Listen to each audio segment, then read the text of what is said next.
Today I'll be talking about John Steinbeck's The Chrysanthemums and the symbolism that he uses to represent certain themes and ideas within the story. Steinbeck's The Chrysanthemums was written in 1937 and details the life of Elisa Allen and her solitary life living on a farm in Salinas Valley, California, with her husband Frank. They have a passionless marriage and have two very different viewpoints on how things around the farm can be run. Elisa, who has a talent for horticulture, feels like her talents are being wasted and that she could be more helpful in planting and tending crops, seeing as she has a proclivity with plants.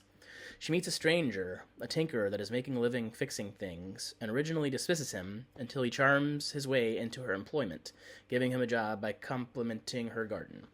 She agrees to hire him to fix a couple of pots that have dents in it, and ends up giving him some shoots of her most prized flower in her garden, her chrysanthemums. Later, as she's going into town with her husband, she sees that the tinkerer has thrown the chrysanthemums away to the roadside, which devastates her. In the story, John Steinbeck uses the chrysanthemums as a powerful symbol to represent Elisa Allen's inner life, especially her desire for recognition, creativity, and freedom in a male-dominated world.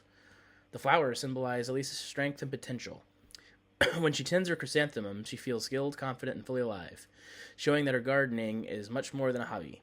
It is an outlet for her identity and ambition. She's a woman that feels trapped with her lot in life and wishes that she was looked at with more appreciation and wishes her husband could see her talents in a new light, like helping around the farm and seeing her as she clearly has a green thumb. There are other symbols within the story, too. The chrysanthemums are the main point and the main symbol within the story, but there are things also in the story that are minor symbols.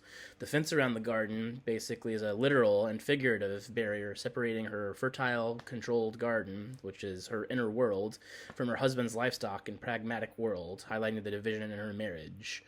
The valley itself, where they live, is described as a closed pot. It symbolizes Elisa's trapped, airless life, with no light or real growth penetrating beyond her garden. The tinker represents a transient masculine attention and societal indifference, promising connection, but delivering only dismissal, revealing the superficiality of external validation. Elisa's attire, her masculine gardening clothes, hat boots, contrasting with her inner femininity, showing how she embodies both strength and the frustration of traditional gender roles. The way Elisa speaks about the flowers also reflects her emotional needs.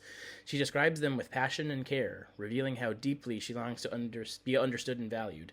When the tinker shows interest in her chrysanthemums, Elisa feels seen and respected for the first time. It is also a sense of her sexual repression from her husband, in a sense an overly flirtatious encounter with the tinker that gives her a new thrill that she hasn't experienced in quite some time. Giving him the shoots is symbolic of her giving away a part of herself, and her hope, her entire being in a way. However, when Elisa later discovers that the tinker threw the flower shoots away, kept the pot, the symbolism shifts. The discarded shoots represent how her dreams and self-worth have been carelessly rejected.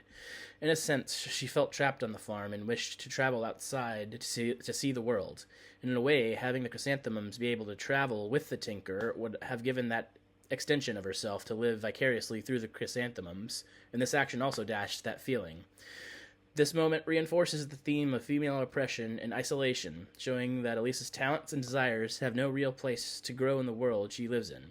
Overall, the chrysanthemums symbolize both Elisa's beauty and strength and the fragile nature of her hope within the constraints of her society and how gender norms have been a form of female repression for a very long time.